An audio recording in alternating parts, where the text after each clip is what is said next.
국내 이슈가 뉴스를 바꿉니다. 세상을 깨우는 황보선의 출발 새아침.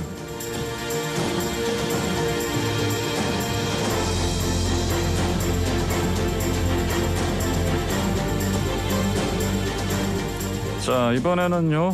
비 올 때 생각나시는 그 파전 김치전, 감자전 아니고 경제전입니다. 전의 전쟁 경제전 시간입니다. 한국경제TV 송민아 기자와 함께합니다. 안녕하십니까? 네, 안녕하세요. 자, 이제 다음 달 1일부터요. 6월 1일부터 부동산 세법이 바뀌죠? 네, 그렇습니다. 양도소득세 또 종부세 이것도 많이 인상되죠? 네, 그렇죠. 어떻게 됩니까?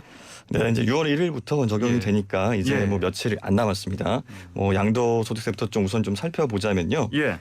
양도소득세 중과세율이 종전보다 이제 10% 가량 더 이제 인상이 됩니다. 그래요. 네, 특히 이제 3주택자의 경우에는 이제 차입금이 이 10억 원을 초과하는 경우, 굉장히 이제 금액이 좀 제일 높은 세율을 적용받는 경우인데, 이 경우에는 최고 75%의 세율이 적용이 됩니다. 여기에 이제 지방소득세 10%까지 좀 합해지면 이제 실효 세율은 82.5%에 달하는 상황인데요. 쉽게 말해서 3주택자가 이제 자신의 집 가운데서 이제 10억 원이 넘게 오른 주택을 이제 매매를 할 경우에 이제 8억 원이 넘는 돈을 이제 세금으로 내고 남은 한 1억 좀 넘는 금액을 이제 돌려받는, 본인이 버는 그런 상황이 발생한다는 겁니다. 1억 한 7, 8천 정도만 수중에 남는 거네요? 맞습니다. 그러다 보니까 좀 더 자세히 살펴보면 이제 일단 2주택자의 그 중과세율은 기존의 10%에서 이제 20%로 올라가게 되고요. 또 3주택자의 경우에는 기존 20%에서 30%로 중과세율이 오릅니다. 그런데 아까 전에 제가 이제 최대 75%의 세율이 적용이 된다고 말씀드렸고, 거기에는 이제 근거는 이제 소득세율 과표, 이제 과세표율이 이제 좀 새로 이제 신설이 됐습니다. 그러면서 이제 모든 소득세에 세금이 이제 중과가 되는 상황이 됐고요. 양도세도 지금 어떻게 보면 소득세로 지금 분류가 되다 보니까 그 기본 세율, 이제 종전에는 10억 원을 초과하면은 이제 42%의 세율이 적용이 됐었는데 이제 이게 45%로 오른 상황이 됐고요. 거기에다가 이제 소득세 과표까지 더하면은 이제 3주택자 같은 경우는 30%가 더 더해진 상황이 돼서 75%가 이제 세율이 적용이 된다는 겁니다. 그런데 여기에 이제 또 세금을 낼 때 부과하는 세금이 또 있지 않습니까? 바로 지방소득세가 또 부과가 되는데 그러다 보니까 이제 이 세금 75%에 10%, 7.5%가 더 더해지게 돼서 결국에는 82.5% 실효 세율이 적용이 된다는 겁니다. 그러니까 이제 이게 기본 세율에 이런 인상되는 양도소득 중과세 그리고 또 지방세 이 모든 게 다 더해지다 보니까 아까 말씀드렸던 것처럼 10억 원이 넘게 오른 집을 팔면은 8억 원이 넘는 세금을 내야 되는 상황이 벌어진다라고 볼 수 있습니다. 이렇게 되면은 굳이 집을 팔려고 내놓을까요? 그렇죠. 이제 집을 좀 안 팔고 내가 보유하면 되지 않냐. 뭐 이런 판단도 있을 수 있는데. 그런 생각을 시작했습니까? 맞습니다. 네, 당연히 그럴 거라 생각하는데 이제 갖고 있으면 또 보유세가 또 이게 또 엄청 또 높아지는 상황이 됩니다. 10억이 뛰었으니까 또. 그렇습니다. 그러다 보니까 이제 요즘에는 증여로 이제 이걸 돌리는 그런 경우가 좀 늘고 있는 추세인데요. 이 증여세도 따지고 보면 만만치 않습니다. 이게 710 대책이 나오면서 증여로 인한 취득세율이 12%를 이제 부과하게 돼서 껑충 뛰어오른 상황이거든요. 근데 그렇다고 하더라도 이제 다주택을 보유하면서 이 보유세를 내는 경우보다는 오히려 증여하는 방법이 비용적인 측면에서는 조금 더 유리하다라는 판단이 있기 때문에 오히려 증여하는 쪽으로 좀 선택하는 경우가 많이 늘고 있다라고 보실 수 있는 상황입니다. 인터넷 보니까 뭐 또 증여 갖가지도 테크 방법도 있고요. 방법들이 또 막 나돌던데 보니까. 네, 그렇습니다. 약간 편법으로. 네. 자, 알겠습니다. 그러면은 그 조정 대상 지역이 있고요, 또 아닌 지역이 있지 않습니까? 그렇습니다. 이 양쪽 이 뭐 어떤 양도세 증과세율 좀 달라진 게 있습니까? 네, 맞습니다. 일단 내가 만약에 그 매매한 지역이 조정 대상 지역에서 뭐 집을 뭐 파느냐 아니냐, 그리고 양도세가 중과되는 되느냐 아니냐에 따라서 조금 달라지게 되는데요. 이 조정 대상 지역의 주택을 내가 이제 매매하는 경우가 아니라고 하면은 매매할 때 기본 세율만 이제 적용이 되는 겁니다. 기존에 기본 세율 적용되는 것처럼.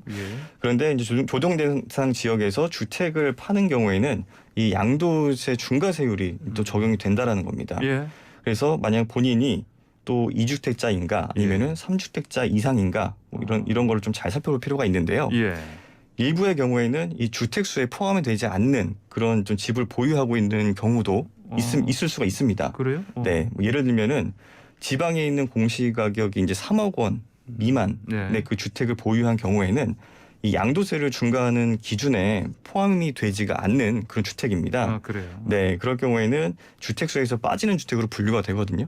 그래서 만약 예를 들어서 내가 이 집을 포함해서 집을 석채를 가지고 있다라고 예. 하더라도 2주택자의 기준을 적용을 받기 때문에 내가 2주택자인가 3주택자인가 요거를 먼저 확인해 보는 게 중요할 것 같습니다. 예. 네, 기본 공부를 해야겠네요. 맞습니다. 예. 주택 많으신 분들은. 네.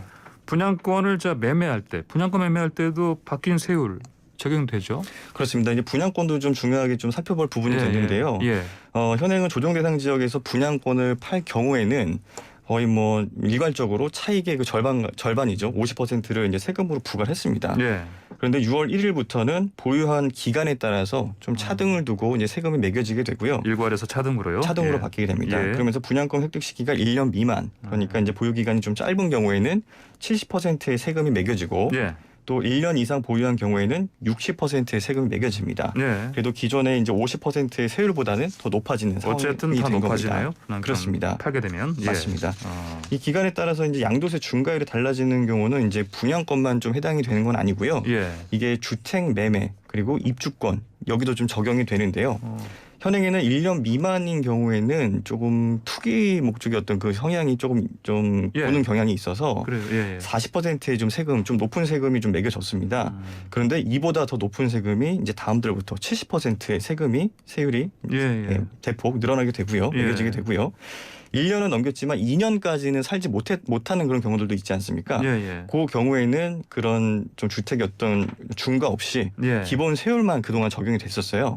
그런데 다음 달부터는 60%의 예. 중과세가 부과가 됩니다. 예. 대신에 이제 2년 이상 거주한 경우에는 지금과는 차이 없이 기본 세율만 적용되는 것으로 정리가 됐습니다. 무조건 2년 이상으로 이걸 그렇죠. 지켜야겠네요. 맞습니다. 예. 자, 그러면은 세율 인상이 이렇게 말씀하신 것처럼 차등하는 거지만 결과적으로는 더 높아지는 그렇습니다. 상황인데 문제되는 부분 없겠습니까? 이렇게 되면? 네, 뭐 이럴 경우 좀 예를 좀 들자면은 예. 이게 갭 투자나 이런 부분을 위해서 지방에다가 이제 투자를 좀 많이 하셨던 분들 예. 이런 분들에는 좀 문제가 될 수 있는 상황들도 벌어질 수 있습니다. 예. 뭐 현행법상으로는 이제 비과세가 적용이 됐었어요. 지방 같은 경우에는. 그런데 앞으로는 좀 세금을 내야만 되는 그런 상황이 됐고요. 세입자를 끼고 있어서 이제 이런 그 임대하시는 분들이 예. 이제 들어가 살진 않잖아요. 그렇죠. 그러면서 예. 이제 1주택자도 아니고 그러다 보니까 이제 기본 세율만 내고 내가 2년 이상 보유하는 게 아니라 1년 정도만 갖고 있다가 이제 매각을 하고 예. 이런 경우들이 좀 많이 일어났었는데 예. 그렇게 해도 이제 기본 세율만 적용이 됐으니까 이제 부담이 없었던 겁니다. 근데 예. 앞으로는 아까 말씀드렸던 것처럼 60%의 단일 세율로 이제 과세가 이제 매겨지기 때문에 예. 그러면은 이제 2년 이상 보유를 해야지 어떻게 보면 좀 기본 세율을 적용받을 수 있게 되다 보니까 예. 여기서 조금 정립이 되는 부분이 1년에서 이제 2년 단위로 이제 이런 좀 거래들이 일어날 가능성이 높아진다라고 예. 볼 수가 있고요. 이 매물의 그러니까 회전 주기가 한 2년 단위가 된다라는 예. 의미가 되는 겁니다. 예. 그럼 실거주를 목적으로 매매를 원하는 사람들 이런 사람들한테는 어떻게 보면 집을 좀 구하기 더 어려워질 수 있는 상황이 될 수도 있고요. 예. 또 매물 잠김 현상이 좀 이렇게 발생할 수도 있어서 그런 거 그러게요. 정부의 대책 이런 것도 좀 중요한 그런 상황이 되겠습니다. 그러게요. 네. 예. 주택 매매 그 사이클이 2년으로 늘어나니까. 그렇습니다. 자, 그러면은 종부세 지금 어떻습니까? 이제 종합부동산세가 또 바뀌는 부분도 있지 않습니까? 이것도 좀 요약해 주시죠. 네, 그렇습니다. 이 종합부동산세 같은 경우에는 이제 그 부동산을 보유하고 있는 정도에 따라서 예. 이 조세 부담을 좀 달리하는 그런 경우를 말하는데요. 예. 이 부동산 주택에 대한 부분 종합부동산세뿐만 아니라 이 토지나 이런 부분들까지 다 종합하는 그런 세금을 말합니다. 금액을 말합니다. 네.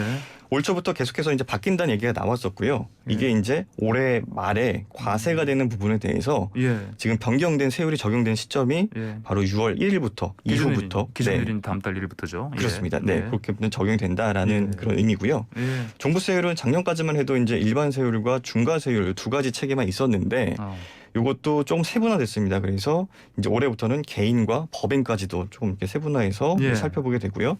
이 중에서 이제 다주택자의 경우를 좀 살펴봐야 될 것 같습니다. 다주택자의 경우에는 이 누진세율이 좀 적용이 되는데요. 예. 대부분의 경우가 이제 요 허들을 좀 살펴보면 6억 원 이하 또는 이제 12억 원 이하 예. 요 기준에 좀 해당되시는 분들이 꽤 상당히 많아서 이 두 가지 경우에 좀 바뀌는 부분 살펴보면은 6억 원 이하의 주택이나 토지의 경우에는 예. 네, 6억 원 이하의 경우에는 뭐 현행 0.9%의 종부세가 적용되던 것이 예. 이제 1.6%로 오르게 되고요. 네. 12억 원 이하의 경우에는 1.3%에서 2.2%로 그러니까 수치상으로 보면 거의 2배 가까이 오르게 되는 상황이 되는 겁니다. 2배 가까이 오르네요. 알겠습니다. 그렇습니다. 자, 오늘 경제전 여기까지 듣겠습니다. 고맙습니다. 네, 좋습니다. 네.